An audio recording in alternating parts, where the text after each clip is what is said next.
Is we know what the responsibilities of Lieutenant Governor are, mainly presiding over the Senate. But when you're not presiding over the Senate, what will you be doing, and what do you consider to be, if you had to name one, your top priority that you would use your office to help achieve? And let me start with Susan. Thanks, Jeff. I think I already mentioned, we all know that Lieutenant Governor is a part-time job, presiding over the Senate, helping to push the governor's policies, and also sitting on many boards and commissions. But I've already told you today that I will make this a full-time position. Two of my priorities would be children. I talked about children's advocate, because if we don't set a strong path for children in the future, we won't have as good a future in the Commonwealth. Second of all is economic security. I've worked in businesses here and I've helped businesses change. Too many of the businesses here are not changing. I am opposed to Dominion's 2 pipelines because it doesn't employ enough people and it's not focusing on renewables. We can have more jobs if we focus on renewables, like wind and solar, than if we keep thinking about the past. We need to help companies change and diverse so that they're more productive and profitable in the future.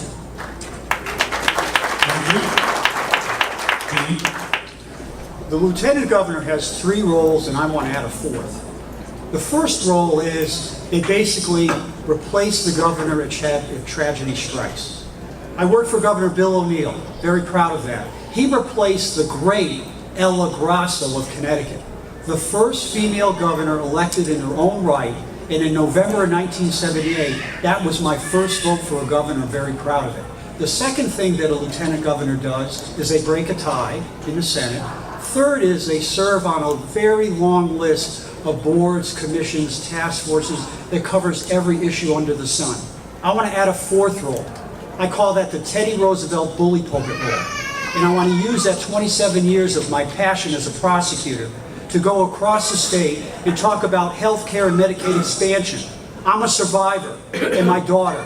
We're comeback kids. I want to talk about education. I almost flunked out of high school, and I want to help at-risk kids. And I want to end with criminal justice reform.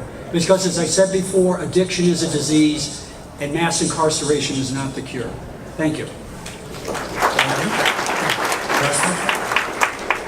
Yes, and you, I think, Jeff, you mentioned what your priorities would be as Lieutenant Governor. If you had to name what your top priority would be, and what would you spend your time doing when you're Absolutely. not presiding over the Senate? Great. Let me take 2 too. You said 1, but I'm going to take 2 as well. The first is I want to get everyone who wants a job and a higher paying job into that job. So we have 175,000, as I mentioned, middle skill jobs that are open today. These are not jobs that we have to create in the Commonwealth of Virginia. We just have to fill them. And the 2 largest impediments to people getting those jobs are certification and training, because 1, they cannot afford the classes. These classes on average are about $4,500 a piece, which for many families is a big impediment, but there's a larger cost, and that's the opportunity cost of not working while you're going to get the training and certification. If you have to go somewhere for 12 months to be trained to be a certified welder, dental technician, long-distance truck driver, who's paying the rent, who's putting food on the table during that time? So I want to create a bridge to get more people into higher paying middle skill jobs. Secondly, I want to dismantle the school to prison pipeline in the Commonwealth of Virginia. We will not be number 1 in the school to prison pipeline after our 4 years in office. So those are the priorities. Okay, thank you.